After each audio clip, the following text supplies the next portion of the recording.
Ang pagtupad sa pangarap ay walang pinipiling edad at panahon. Minsan may mga pangarap tayong nais matupad, hindi lamang para sa ating sarili, kundi para sa ikabubuti ng ibang tao. Isang magandang halimbawa nito ay ang dating seafarer at guro na nakapasa sa katatapos lamang na bar exam nung nakalipas po na Biyernes. At para matunghayan ang kanyang kwento, let's all welcome Attorney Charmaine Arce Gabel. Attorney to be. Attorney Charmaine, claim na natin. Of course, tapos na eh. Nakapasa na eh. Good morning, Charmaine. Kamusta ka?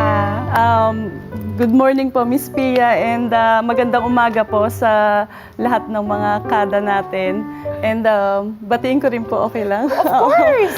Yung family ko po sa Muntinlupa and Cavite and lahat ng mga bar passers po, last Friday lang. Wow, nakasama ko. congratulations, And mga Charmaine! batchmates ko po from PCU Dasmariñas, may professors po, and our attorney Asoka Dean Randy.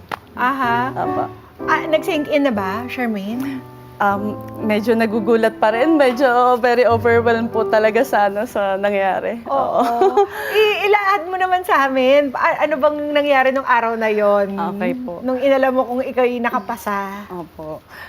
Nandun po kasi kami sa Supreme Court. So, ang kasama ko yung my son, Aris, and also my mom po, Yeah. na 71 years old. And siguro po kahit pag ganun, very hopeful ka na papasa ka, pero medyo sobra nahihiya ako kasi alam ko may mga camera pala nagkaalat. So, nandun lang ako sa gilid, sa gate.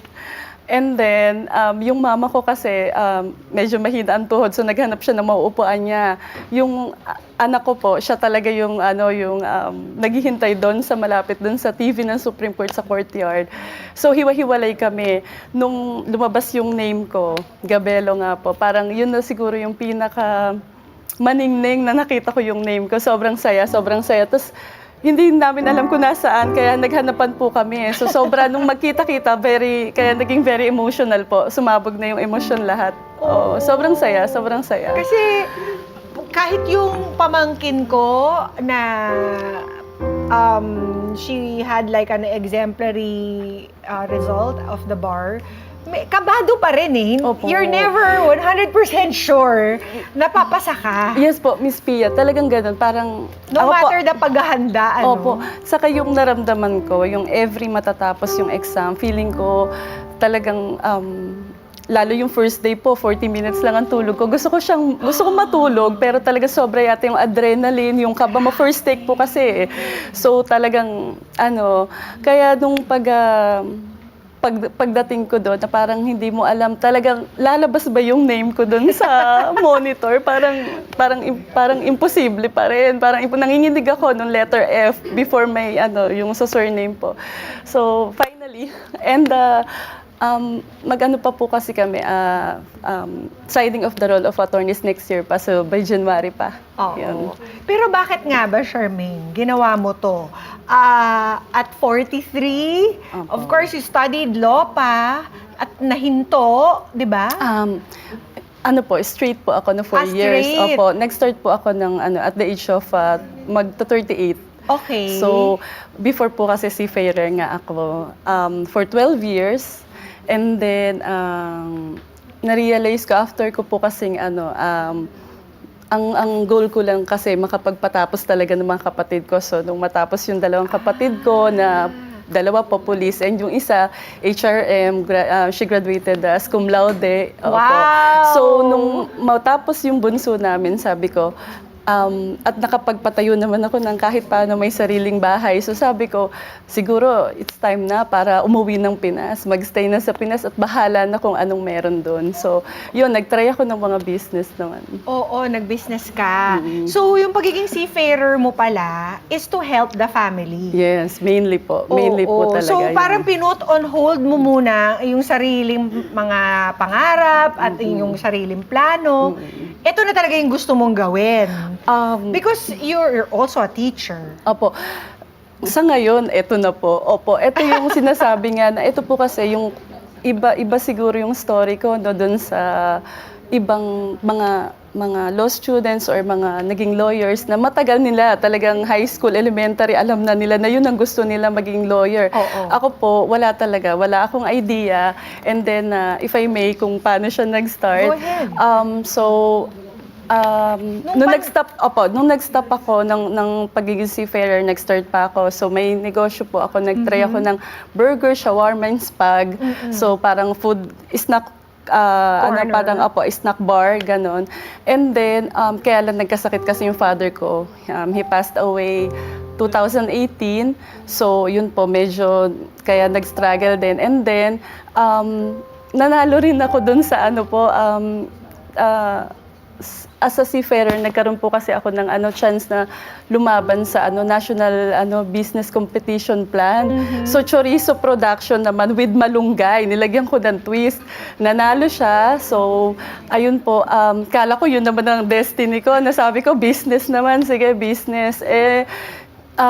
Then the pandemic struck. Yun. So yun, nag-stop naman. Tapos eto po, naisip ko bilang tao, siguro lahat tayo may puso tayong yung nasyonalista ba or talagang gusto mo ring tumulong.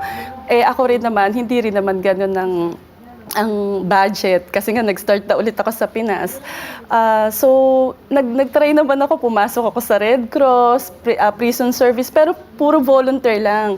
Kasi na-realize ko na pwede pala tayong tumulong na wala namang involved na pera. So, yung time mo, yung, di ba, matuto ka, makapag-educate ka dun sa mga tao. So, yun po.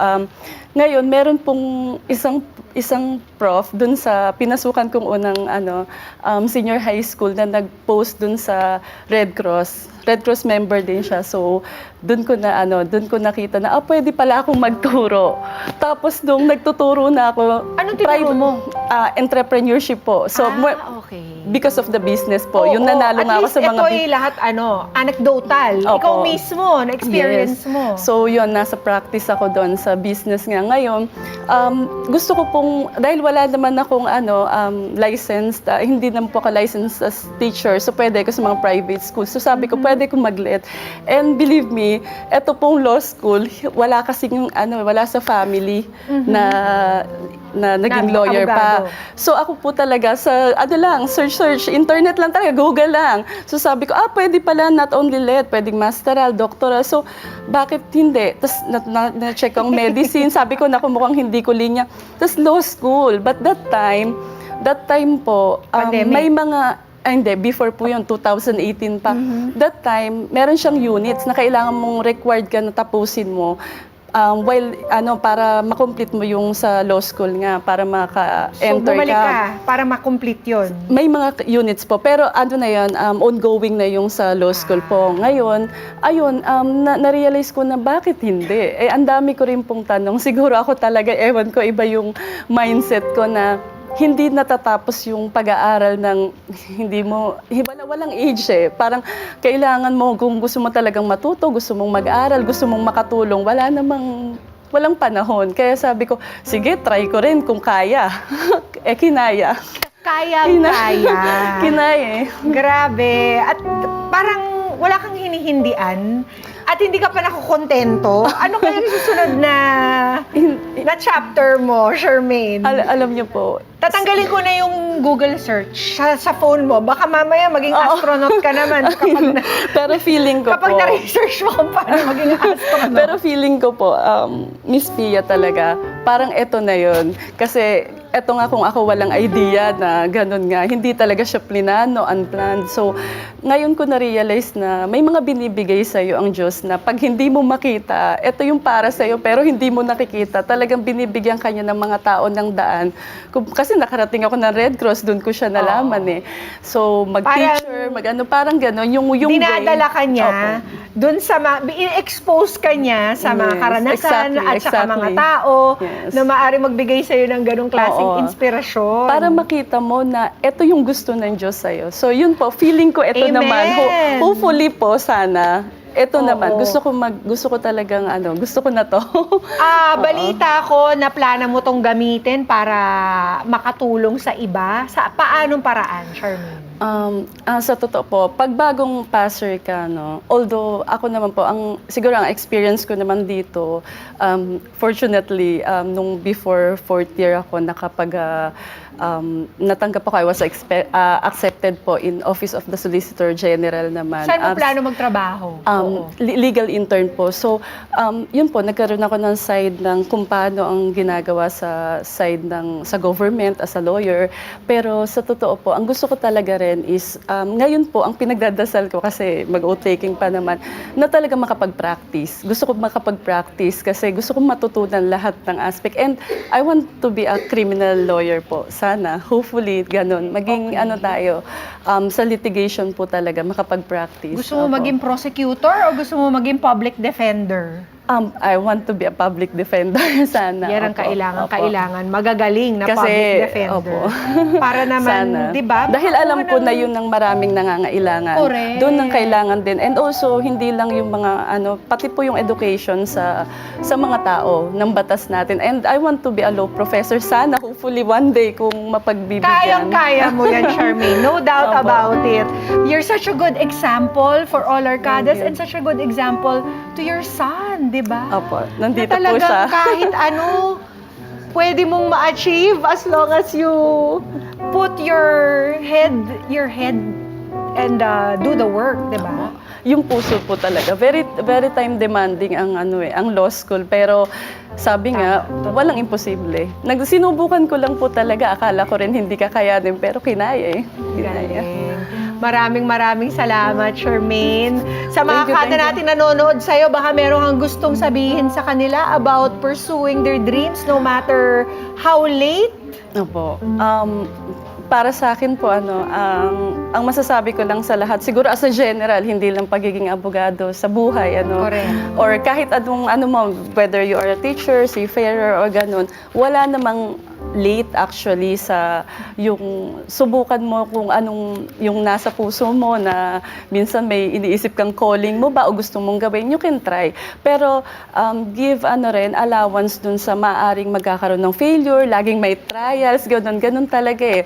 Hanggang makita mo kung saan yung gusto mo. And sa mga magiging abogado, siguro talagang mahirap po, napakahirap na law school kasi po very broad, ang haba, ang dami talaga, thousands of provisions, even yung sa bar subjects po, yung during the bar exam. Ang nangyayari po kasi is ilan lang ang mga tanong sa dami-dami ng inaaral, kaya. ganon. Opo. Kinaya mo, kaya nila. Opo. At Diba, saka Charmaine? siguro sa buhay po yun, ilaban mo lang ng patas. Kahit anong mangyari, ilaban mo lang talaga. Laban lang, laban ka. Oo. Charmaine, maraming salamat. Thank you po. Paano kayo magse-celebrate? Anong pangalan ng anak mo? Aris po. Aris. Kahapon po, actually, nag-celebrate kami na lumabas lang kami with my mom, with my sister, and yung mga family ko rin from Muntinlupa, pumunta naman sila sa bahay. So, yun, simpleng celebration lang. Congratulations. Thank you, Ang Miss sarap. Mia. Salamat po sa Ang sarap ng inyo. tinatamasa mong tagumpay, di ba, Opo. ngayon? At we're looking forward to all the good that you will do now na isa ka ng abogado. Ipinagdadasal ko sa rin iyong po. pagsusumpa. Opo, ipinagdadasal ko rin po na dalhin ako kung saan niya gusto. Tama. Mga Kanet 25, this is Pia Guanyo Mago. For more Kada Umaga updates, please click the subscribe button and follow us on Net25 social media pages at Net25 TV and at Net25 Entertainment Facebook page. See you guys. Bye!